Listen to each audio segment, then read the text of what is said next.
Hey. Um, Hello. So, I want to talk about PGP. Is anyone using PGP for email, like OpenPGP and GnuPG? Yeah, really? You're still doing that despite all the pain it causes. Yeah. Um, and then you also maybe sign your emails. Do you sign your emails? That's fewer, but yeah, you sign your emails. So this is a signed email. It's in Kmail. Not sure if anyone's using Kmail, but yeah. So you can see, yeah, it says signed by Alice at something. This is a signed message. Um, well, actually, that's not really a signed message. I signed this by using some HTML table and put this green bar on top of it. So yeah, this was a fake. I signed it by using some HTML mail.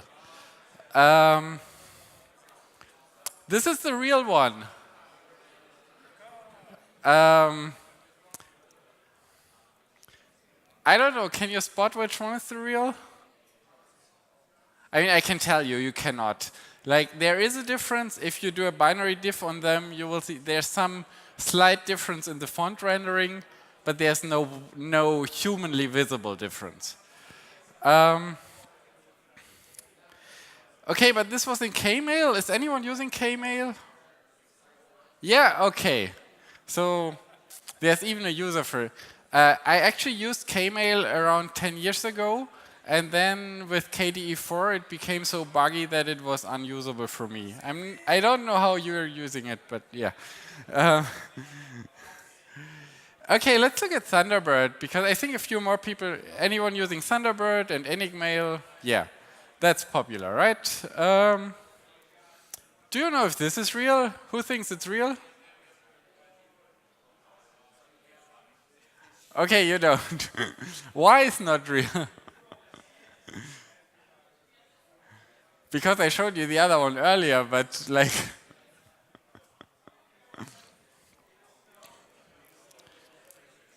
yeah, this was fake too. This is the real one. What's the difference? Yeah, so if you put them side by side, you may be able to see the difference. There is a small logo on the right side in the header, but I guess most people would fall for this. And I mean, again, this is just like I made a screenshot of the display and put it as an image into the email.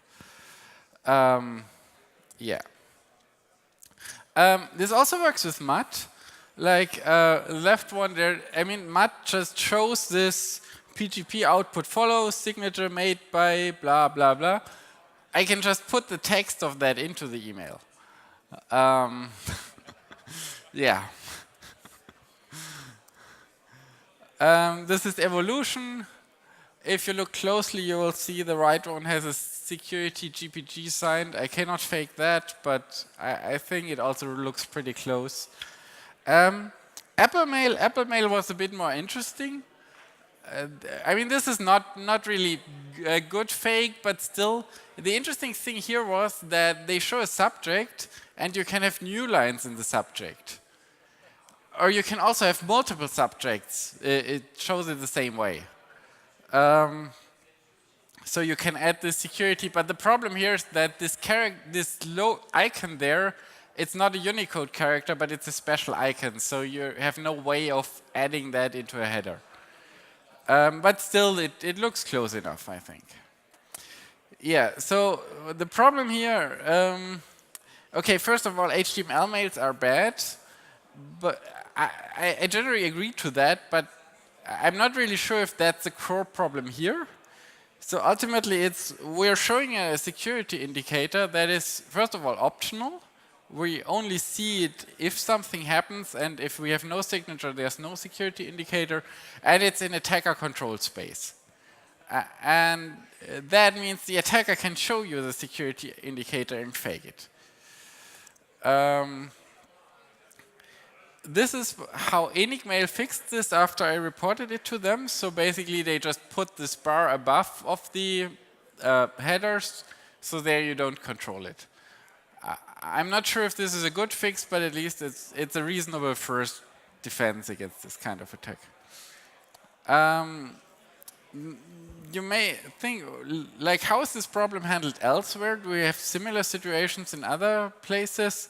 And for example, if you think about browsers, they have a URL bar, and you could think, okay, we could also just have a screenshot of a URL bar on a web page. But this is no longer possible, because in the past it was possible to have pop-up windows in browsers that have no URL bar. But this is no longer possible. Browsers these days always show a URL bar, so this is no longer an optional indicator. So you can still do this, but then you have 2 URL bars, and that may look fishy for a user. Also, browsers are now moving in a completely different direction in terms of security indicators, and that is to say, one thing that people learned is that users usually don't understand security indicators very well. If you tell a user something is signed or something has a certificate or whatever, the user just doesn't know what that means. So in the web, the idea these days is usually, yeah, we should just make the secure thing the default, and then don't show anything about it. We only show something if something is wrong, and that is definitely the direction where browsers are moving. It's not yet happened, but in the future we will no longer have a log on HTTPS. We will just have a normal display for HTTPS, and we will have security warnings if there is no HTTPS. That's for obvious reasons not feasible for signing emails, because that would mean we would have everyone to sign emails, and also checking the signature. It has this weird PGP web of trust thing, which we probably can agree that not everyone will do that, which may be on its own say something about emails and signatures, and maybe it's a bad approach in general. But yeah. Yeah, that was it. Thanks.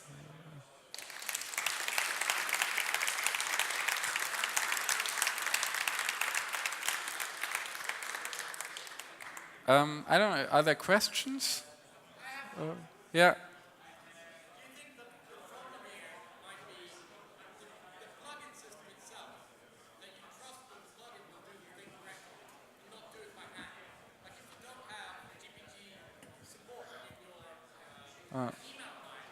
Yeah.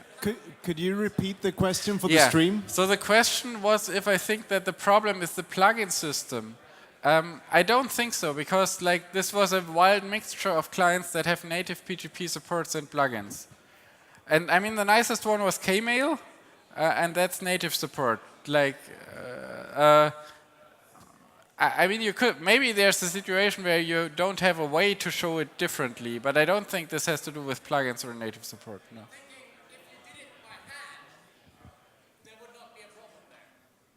What do you mean by hand? Like saving the email as an attachment and then on the command line? Yeah, but yeah.